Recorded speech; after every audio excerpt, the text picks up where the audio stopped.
ஆண்டவராகிய இயேசு கிறிஸ்துவின் நாமத்தினாலே இந்த நிகழ்ச்சிக்கு உங்களை நான் அன்போடு கூட வரவேற்கிறேன். இன்றைக்கு நாம் தியானத்திற்காக சங்கீதங்களின் புஸ்தகம் 5ஆம் அதிகாரம் 12ஆம் வசனத்தை நாம் வாசிக்க போகிறோம். சங்கீதம் 5:12 வாசிக்கலாம். கர்த்தாவே, நீர் நீதிமானை ஆசீர்வதித்து காருண்யம் என்னும் கேடகத்தினால் அவனை சூழ்ந்து கொள்வீர். இங்கே தாவீது தேவனுடைய ஜனங்களை பற்றி ஆண்டவரிடத்துல பரிந்துரைக்கிறார் அல்லது எடுத்து சொல்லுகிறார். அவர்களுக்காக அவர் ஜெபமும் செய்கிறார். அது நிமித்தமாக கர்த்தர் அவர்களை ஆசீர்வதித்தார் என்று தாவீது பூரண நிச்சயத்தோடு அறிவிக்கிறார். ஆகையினாலதான் இந்த நிகழ்ச்சி பார்க்கிற கர்த்தருடைய பிள்ளைகளாகிய நீங்களும் பல்லாயிரக்கணக்கான மக்களும் ஜெபிக்கிறவர்களை, தேவனுடைய ஊழியம் செய்கிறவர்களை நாம் சார்ந்திருக்கிறோம். ஜெபிக்கிறவர்கள் நமக்கு தீங்கு செய்ய மாட்டார்கள், தேவனுடைய ஊழியத்தை செய்கிறவர்கள் நம்மை ஆசீர்வதிப்பார்களே என்று அவர்கள் ஒரு நாளும் நம்மை சபிக்க மாட்டார்கள். ஆகையினாலதான் ஊழியரை ஜெபத்திலே தொடர்பு கொள்கிறோம், திருச்சபைக்கு போகிறோம், சத்தியங்களை கேட்கிறோம், தேவனுடைய திருவிருந்திலே பங்கெடுக்கிறோம், ஊழியங்களிலே பங்கெடுக்கிறோம். நம்மால் கூடுமான வரைக்கும் காணிக்கைகள், உடல் உழைப்பு எல்லாவற்றிலேயும் தேவனுடைய ஊழியத்திற்கு ஒத்தாசை செய்கிறோம். இந்த அனுபவத்துல தான் தாவீது அவர்களுக்காக ஜெபிக்கும் போது தாவீது பூரண நிச்சயத்தோடு கூட இதை டிக்ளேர் பண்றார். தாவீது சொல்லுகிறதை அவர் சொல்கிறதற்கு முன்பதாகவே தேவ ஜனங்களை பற்றி அறிந்திருந்தாலும் கூட இது ஒரு சிறப்பான காரியம். அவர்களுக்காக ஜெபிக்கிறது, தேவனுடைய ஜனங்களுக்காக ஜெபிக்கிறது ஒரு ஊழியக்காரன் மேல் விழுந்த பெரிய கடமை. என்னன்னு கேட்டீங்கன்னா, கர்த்தருடைய சித்தம் எப்படின்னா, நம்மளை நீதிமானா பார்க்கிறது அவருக்கு சித்தம். அவருடைய ரத்தத்தினாலே கழுவப்பட்டு அவருடைய பிள்ளைகளாக மாறி அந்த நீதிமான்கள் செய்யக்கூடிய செம்மையான ஜெபங்களை ஆண்டவர் கூர்ந்து கவனிக்கிறார். மாத்திரமல்ல, நீதிமானை அவர் ஆசீர்வதிக்கிறார். காருண்யம் என்னும் கேடகத்தினால் கர்த்தர் நீதிமானை சூழ்ந்து கொள்வார், ஏனென்றால் அவர்கள் கர்த்தரை நம்புகிறார்கள். இப்போ நீதிமான்கள் கர்த்தருடைய வல்லமையை நம்ப வேண்டும். உங்களுக்கும் தான் சொல்லுகிறேன். நீங்களும் ஏதோ பாவப்பட்டவர்களோ அல்லது பாவத்தில் வாழ்கிறவர்களோ அல்லது துன்மார்க்க ஜீவியம் செய்கிறவர்களோ என்று நானும் வேதமும் சொல்லவில்லை. நீங்கள் நீதிமான்கள் என்று வேதம் சொல்லும் போது நானும் அதைத்தான் சொல்லுகிறேன். நீங்கள் நீதிமான்கள். நீதிமான் 7 முறை விழுந்தாலும் எழுந்திருப்பான். நல்ல மனுஷனுடைய நடைகளை கர்த்தர் ஸ்திரப்படுத்துகிறார். அப்ப நீதிமான்கள் என்ன செய்வார்கள்? தேவனுடைய பிள்ளைகள் என்ன செய்வார்கள்? இன்றைக்கு உலகம் நம்மை பற்றி ஒரு தவறான சித்தரிப்பிலே இருக்கிறது. அவங்க 6 நாளும் உலகத்தில் இருப்பாங்க, 7வது நாள் போய் பாவ மன்னிப்பு கேட்பாங்க. இல்ல, தன் பாவத்தை மறைக்கிறவன் வாழ்வடைய மாட்டான், அவைகளை அறிக்கை செய்து விட்டு விடுகிறவன் இரக்கம் பெறுவான். நமக்கு எப்பொழுதுமே தேவ சமூகத்திலே இரக்கம் இருக்கிறது, மன்னிப்பு இருக்கிறது, தேவனுடைய காருண்யம் இருக்கிறது. ஆகவே கர்த்தருடைய பிள்ளைகளாகிய நீங்க மற்றவங்களை பார்க்க கூடாது. சபைக்கு போறவங்களையோ அல்லது நம்முடைய நெய்பர்களையோ அல்லது உலகத்தானையோ நம்ம பார்க்க வேண்டிய அவசியம் இல்லை. நாம் ஒவ்வொருவரும் யாரை பார்க்க வேண்டும் என்று சொன்னால் கிறிஸ்துவைத்தான் பார்க்க வேண்டும். பாவம் இல்லாதவர், பாவத்தை பார்க்காத சுத்த கண்ணர், தேவனுக்கு பிரியமானவர், அவருடைய பார்வையிலும் பேச்சிலும் ஆவியிலையும் கற்பிலையும் இயேசு கிறிஸ்து கொஞ்சம் கூட விகல்பம் இல்லாமல் வாழ்ந்து மரித்தவர். ஆகையினால்தான் கிறிஸ்துவம் இன்றைக்கும் நிலைத்திருக்கிறது. எங்களை போன்ற புறஜாதியார் கூட எது நிமித்தமாக கிறிஸ்துவண்டையிலே வந்தோம், விடுதலை வேணும், விமோச்சனம் வேணும், பாவத்தின் மீது வெற்றி வேணும், மரணத்தின் மீது சாபத்தின் மீது ஒரு வெற்றி வேண்டும் என்று கிறிஸ்துவண்டையிலே வந்திருந்தாலும் அந்த அனுபவத்திற்குள்ள வர வர வர ஆண்டவருடைய அன்பை ருசி பார்க்கும் போது உலகத்திலே 33 கோடி தேவர்கள் இருந்தாலும் ஒன்றான மெய் தெய்வம் இயேசு கிறிஸ்து, அவர் மிகவும் தூய்மையானவர், ரொம்பவுமே பரிசுத்தமுள்ளவர், பாவத்தையே அவர் வெறுக்கிறவர், பாவியை நேசித்து பாவத்தை வெறுக்கிறவர். ஆகையினாலதான் இத்தனை ஆண்டுகள் தேவனுக்கு ஊழியம் செய்கிறோம். அப்ப கர்த்தருடைய பிள்ளைகளாகிய நாம் என்ன செய்யணும்? கர்த்தருடைய வல்லமையை நம்பணும். நம்முடைய சொந்த பலம், பராக்கிரமம், ஞானம், அறிவு, திறமை, நம்முடைய பேங்க் பேலன்ஸ், நம்மிடத்தில் இருக்கிற உடல் பொருள், இவைகள் எல்லாம் நாம் நம்ப வேண்டிய அவசியம் இல்லை, நம்பவும் கூடாது. நாசியிலே சுவாசம் உள்ள மனுஷனை நம்புவதை விட்டுவிடுங்கள். நாம மனுஷருக்கு பயப்பட வேண்டியதில்லை, கர்த்தருக்கு பயப்படும்படி அவருடைய வல்லமையை நாம் சார்ந்து கொள்ள வேண்டும். அடுத்தது அவங்க என்ன சொல்வாங்க? நீதிமான்கள் என்ன செய்வார்கள் என்றால், கர்த்தருடைய வல்லமையை நம்புவது மாத்திரமல்ல, அவர் தங்களுக்கு போதுமானவர் என்று நீதிமான்கள் பூரண நிச்சயத்தோடு இருக்கிறாங்க. தேவ பிள்ளைங்க, அவர் எனக்கு போதுமானவர் என்கிற பூரண நிச்சயத்தோடு இருக்க வேண்டும். ஒரு பழைய பாடல் ஒன்று இப்படியாக சொல்கிறது: ஏசு போதுமே, ஏசு போதுமே, எந்த நாளிலுமே, என் நிலையிலுமே, எந்த வாழ்வினிலே இயேசு போதுமே. நீங்க சொல்லி பாருங்க, அவர் எல்லாவற்றுக்கும் மேலானவர், அவர் உங்களுக்கும் எனக்கும் போதுமானவர் என்கிற நிச்சயம் நமக்கு கட்டாயம் தேவை. அதோடு கூட அவர்கள் எதை நம்புகிறார்கள்? கர்த்தருடைய வார்த்தையை நம்புறாங்க. கர்த்தருடைய வார்த்தையை நம்புறவங்க ஒரு நாளும் கெட்டு போவதில்லை. அவருடைய வார்த்தை தான் நம்மளை இம்மட்டும் பலப்படுத்தி இருக்கிறது. தேவ பிள்ளைங்க சார்ந்து கொள்ள வேண்டிய ஒரு 4 விஷயங்கள் இருக்கிறது. இந்த உலகத்தில் வெற்றி உள்ள வாழ்க்கை வாழணும், பிசாசை ஜெயிக்கணும், வியாதியை மேற்கொள்ளணும், அன்றாடம் நமக்கு வரக்கூடிய பாவ சோதனைகளில் இருந்து விடுதலை பெறணும்னா நாம 4 காரியங்களை, 4 வல்லமைகளை நாம தினந்தோறும் அபியாசிக்கணும். ஒன்று, இயேசு கிறிஸ்துனுடைய ரத்தம். அடுத்தது இயேசு கிறிஸ்துனுடைய வல்லமை. மூன்றாவது இயேசு கிறிஸ்துனுடைய நாமம். நான்காவது இயேசு கிறிஸ்துனுடைய வார்த்தை. இவைகள் எல்லாம் நாம் சார்ந்து அவைகளினுடைய அந்த வல்லமைக்குள்ளே நாம் காணப்பட்டோம் என்று சொன்னால் நிச்சயமாக நாம் சோதனைகளை, சூழ்நிலைகளை ஜெயிக்க முடியும். தங்களுக்கு கர்த்தருடைய பாதுகாப்பு கிடைக்கும் என்று பெரிய மகா பெரிய நிச்சயத்தோடு இருக்கிறாங்க. தேவனுடைய வல்லமையை சார்ந்து கர்த்தர் போதுமானவர் என்று சொல்லி கர்த்தருடைய வார்த்தைக்கு கீழ்ப்படிந்து அந்த வார்த்தையின் மேல நாட்டத்தையும் வாஞ்சையும் காண்பிக்கிறவங்க கர்த்தருடைய பாதுகாப்பு கிடைக்கும் என்று அவர்கள் நம்புவார்கள். ஆகையினால் 12ஆம் வசனத்துல 11ஆம் வசனத்துல நாம வாசிக்கலாம்.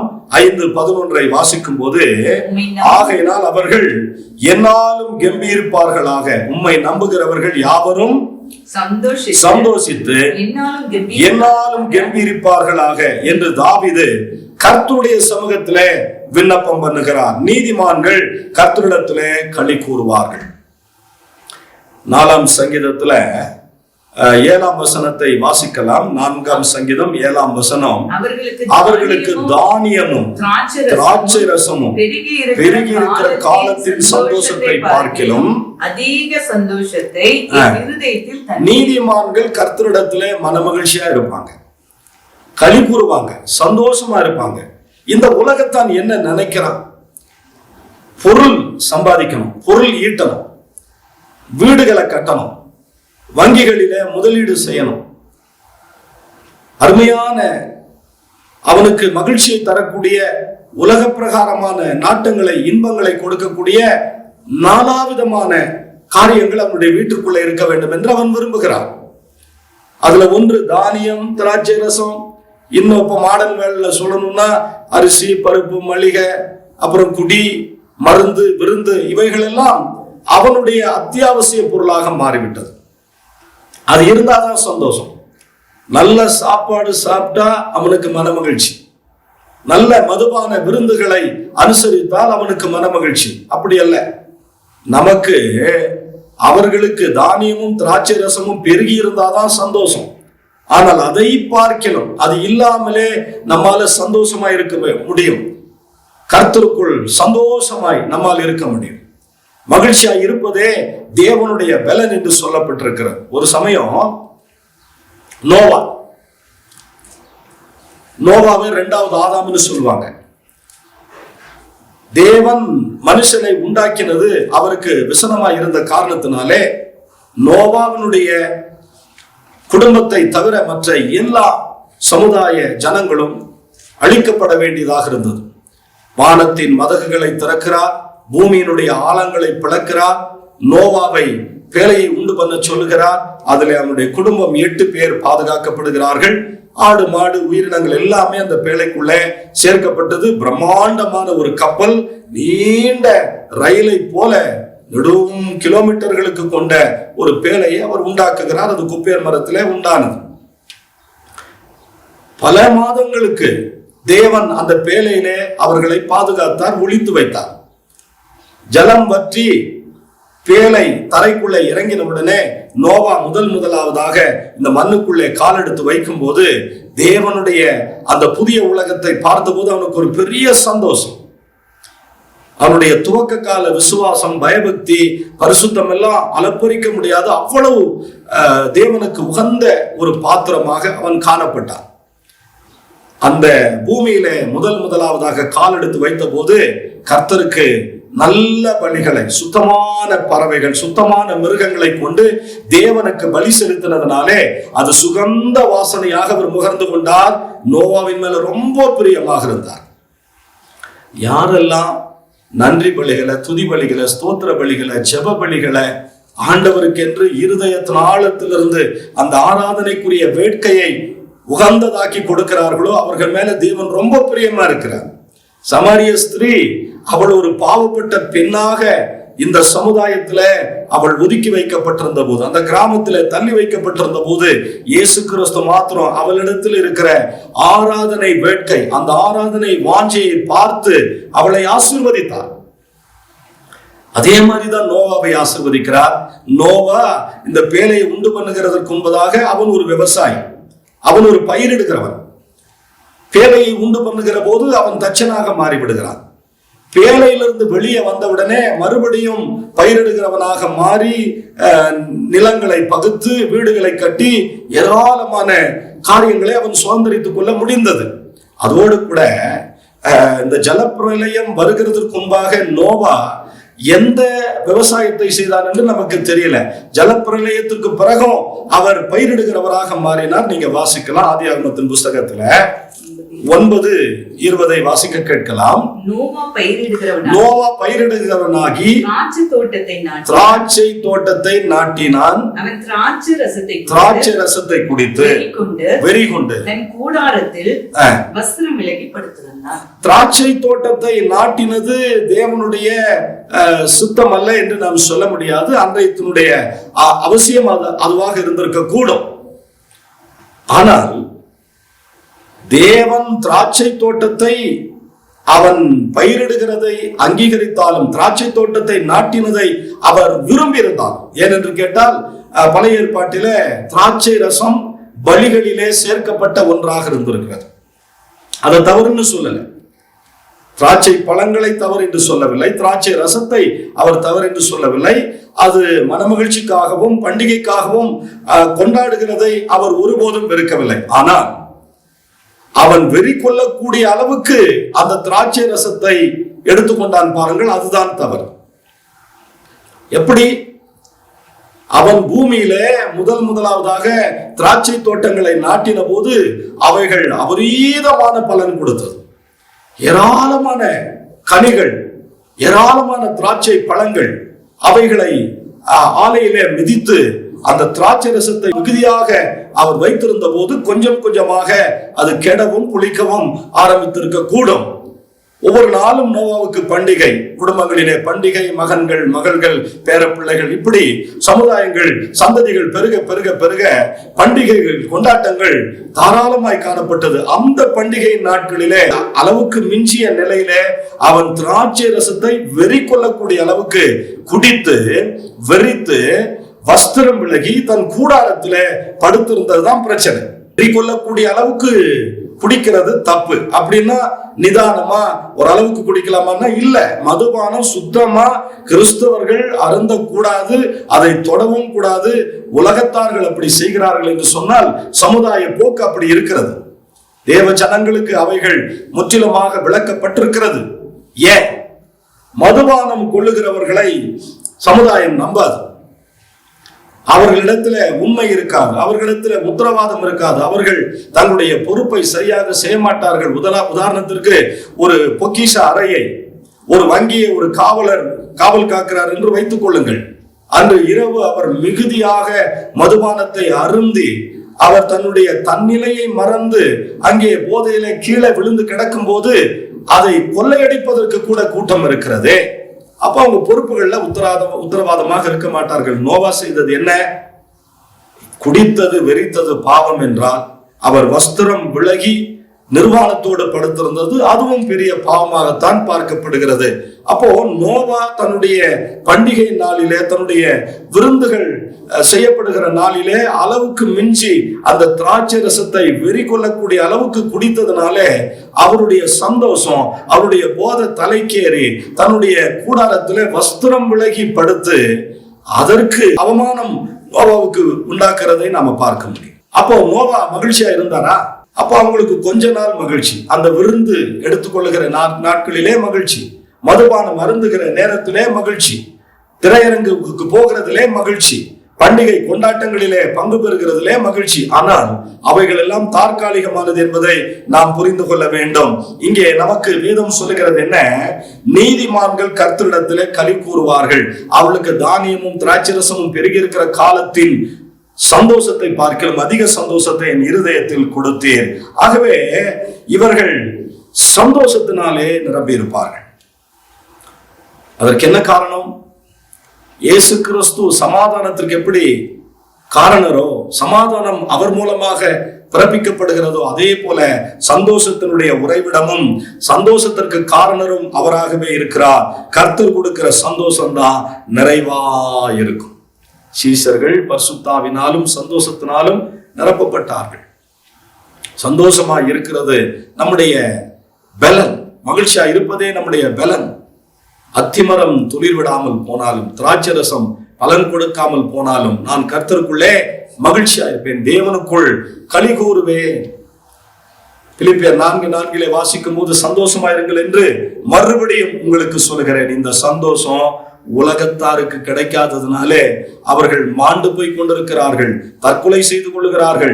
அந்த வெறித்தனத்திற்கு, குடிப்பழக்க வழக்கத்துக்கு அடிமையாகி அதன் மூலமாக எங்களுக்கு வரக்கூடிய அந்த மயக்க நிலைக்காக அவர்கள் எதை வேண்டுமானாலும் செய்கிறதற்கு ஆயத்தம் உள்ளவர்களாக இருக்கிறார்கள். ஆகவே தேவனிடத்திலே வரக்கூடிய சந்தோஷம் நிறைவானது, அது பூரணமானது. அந்த சந்தோஷத்தை வார்த்தையினாலே நாம் விவரிக்கவே முடியாது. நாம் கர்த்தருடைய சமூகத்தில் ஜெபிக்கும் போது அவருடைய பரிசுத்தவான்களுக்காகவும் இந்த சந்தோஷத்தின் மிகுதியிலே ஜெபிக்க வேண்டும். நாம் நமக்காக ஜெபித்தால் போதாது. யார் யாரெல்லாம் நீதிமான்கள், யார் யாரெல்லாம் பரிசுத்தவான்கள், நீங்கள் காண்கிற போதகர்கள், நீங்கள் பார்க்கிற தேவ ஊழியர்கள், தொலைக்காட்சியில நல்ல ஊழியம் செய்கிறவர்கள், சமுதாயத்துல பெரிய ஊழியம் செய்கிறவர்களுக்காக நாம் ஜெபிக்க வேண்டும்.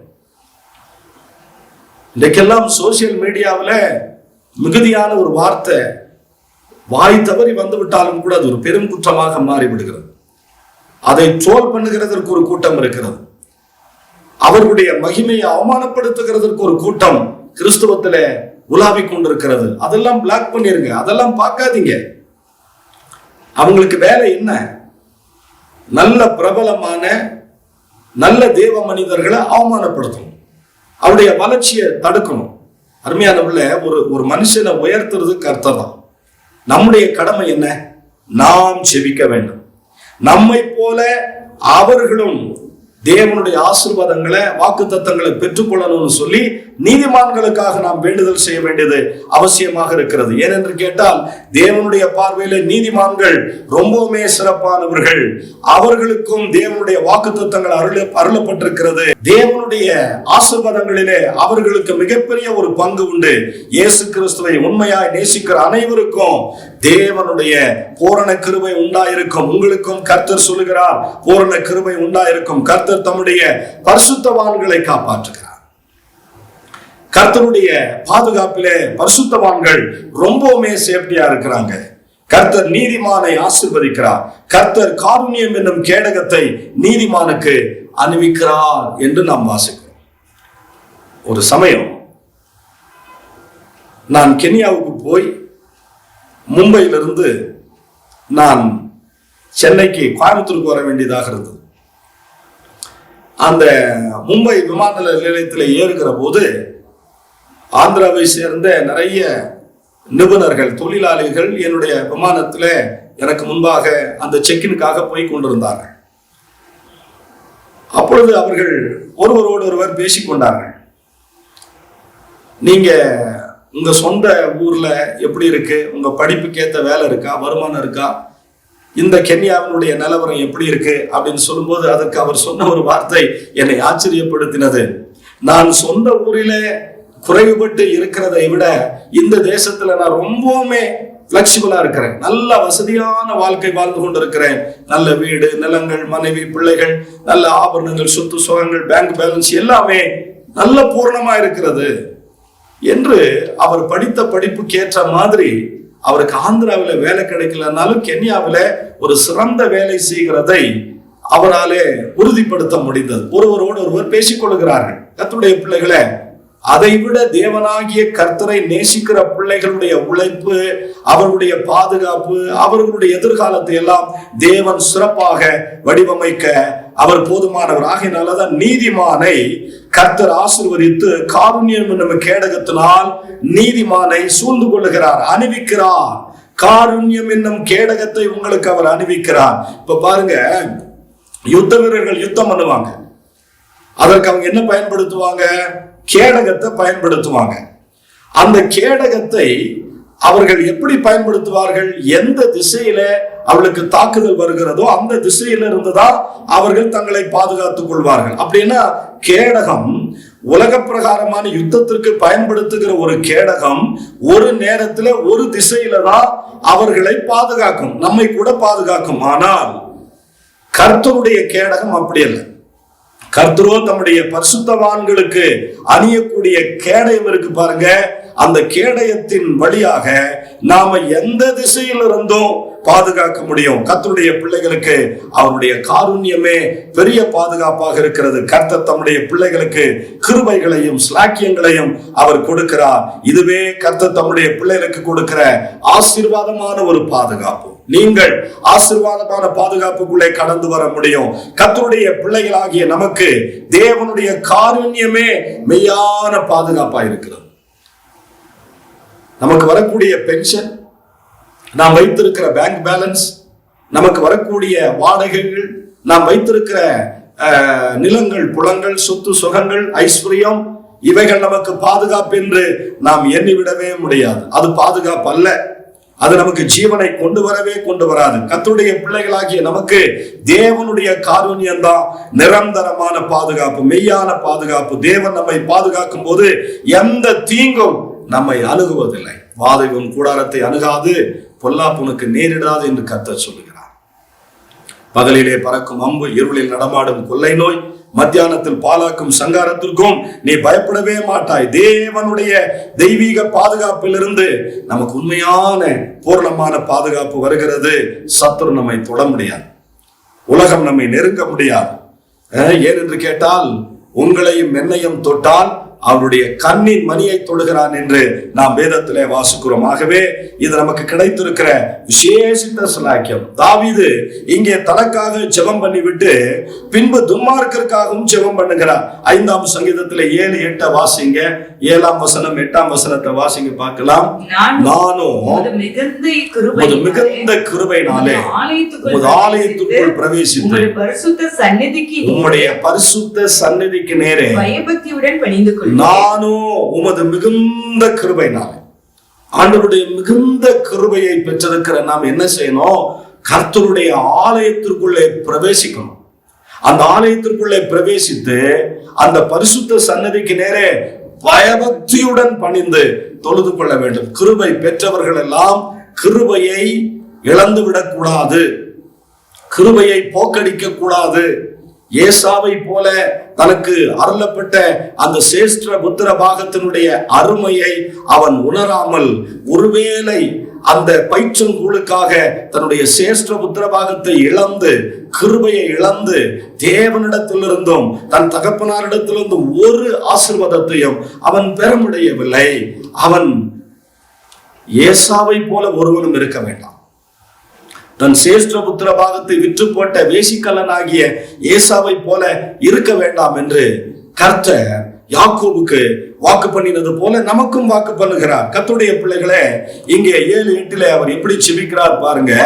அவர்கள் வாயில் உண்மை இல்லை, அவர்கள் உள்ளம் கேடுபாடு உள்ளது, அவர்கள் தொண்டை திறக்கப்பட்ட பிரேதக்குழி, தங்கள் நாவினால் இச்சகம் பேசுகிறார்கள்.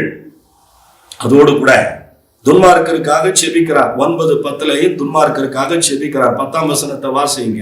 தேவனே, அவர்களை குற்றவாளிகளாக தீரும், அவர்கள் தங்கள் ஆலோசனைகளினாலேயே விழும்படி செய்யும், அவர்கள் துரோகங்களினுடைய திரட்சியின் நிமித்தம் அவர்களை தள்ளிவிடும், உமக்கு விரோதமாய் கலகம் பண்ணி உமக்கு விரோதமாக கலகம் பண்ணினார்களே. துன்மார்க்கருக்காக ஜெபம் பண்றார். துன்மார்க்கருக்காக நாம் ஜெபிக்க வேண்டியது அவசியம். துன்மார்க்கன் தன் துன்மார்க்கத்தை விட்டு தேவனுடைய பிள்ளையாக மாற வேண்டும் என்பதிலே நமக்கு மாற்று கருத்து இல்லை. அவனுக்காக ஜெபிக்க வேண்டும், அவனுக்காக நாம் சுவிசேஷத்தை சொல்ல வேண்டும். ஆனால் அதே நேரத்தில் அவர்கள் என்ன செய்கிறார்கள்? உமக்கு விரோதமாய் கலகம் பண்ணினார்கள். ஆண்டவருக்கு விரோதமாய் யாரெல்லாம் கலகம் பண்றாங்க? உங்களை தொடுகிறவன் அவரின் கண்ணின் மணியை தொடுகிறான். உங்களையும் என்னையும் பகைக்கிறவன் தேவனை பகைக்கிறான். இந்த சிறியரில் எவனுக்கு இதை செய்தீர்களோ அதை எனக்கே செய்தீர்கள். அப்போ ஆண்டவர் துன்மார்க்கனுக்கு என்று ஒரு நாளை நியமித்திருக்கிறார். உங்களுடைய மகிமை துன்மார்க்கரால் பறிக்கப்பட்டிருக்கிறதா, அவமதிக்கப்பட்டிருக்கிறதா? நீங்கள் நியாயமான காரியத்திற்காக குற்றவாளியாக தீர்க்கப்பட்டிருக்கிறீர்களா? அக்கம் பக்கத்து இந்த சமுதாயம், நாம் தேவனுடைய பிள்ளை கிறிஸ்தவர்கள், வேதத்தை எடுத்து தேவாலயத்திற்கு போகிற ஒரே காரணத்திற்காக நம்மை அக்கம் பக்கத்தில் அவமானப்படுத்துகிறார்களா, பகைக்கிறார்களா? கவலைப்பட வேண்டாம். நமக்கு விரோதமாக எழும்புகிறவர்கள் தேவனுக்கு விரோதமாக எழும்புகிறார்கள். ஜெபம் செய். வானாதி வானங்களை உண்டாக்கின சர்வ வல்லமுள்ள பிதாவே, உம்முடைய குமாரனாகிய இயேசு கிறிஸ்துவின் நாமத்தினாலே உம்முடைய நீதிமானை நீர் ஆசீர்வதித்து காருண்யம் என்னும் கேடகத்தினாலே அவனை சூழ்ந்து கொள்வீர் என்று நாங்கள் வாசிக்கிறோம். உம்முடைய தயவு என்கிற கேடகம், உம்முடைய காருண்யம் என்னும் கேடகம், எங்களை பாதுகாக்கிற பெரும் கேடகம், உம்முடைய இரக்கம் என்கிறதான கேடகம், எங்களுக்கு சாதகமாய் இருக்கிற கேடகம், தயவாய் இருக்கிற கேடகம், ஆண்டவரே கருணை என்கிறதான கேடகத்தினாலும் எங்களை நீர் நிரப்புகிறதற்காக நன்றி. எங்கள் தலையிலே அணிவதற்காக நன்றி. நீர் கொடுக்கிற அத்தனை ஆசீர்வாதங்களுக்காகவும் நன்றி செலுத்துகிறோம்.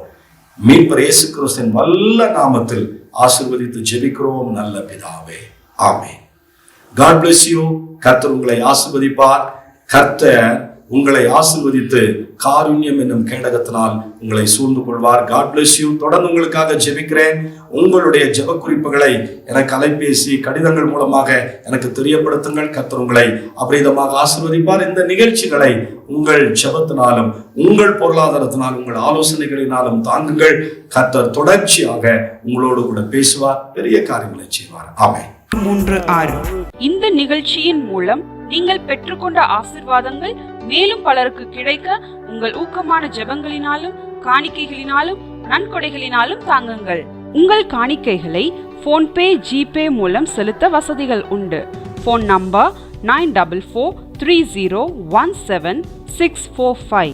எங்களுடைய அக்கவுண்ட் விவரங்கள்: வங்கி கணக்கு எண் pastor Suri Stephen, Canara bank, account number 623821012137, IFSC code CNRP 0016238, Ooty Mary Hill branch. தொடர்புக்கு 9443017645.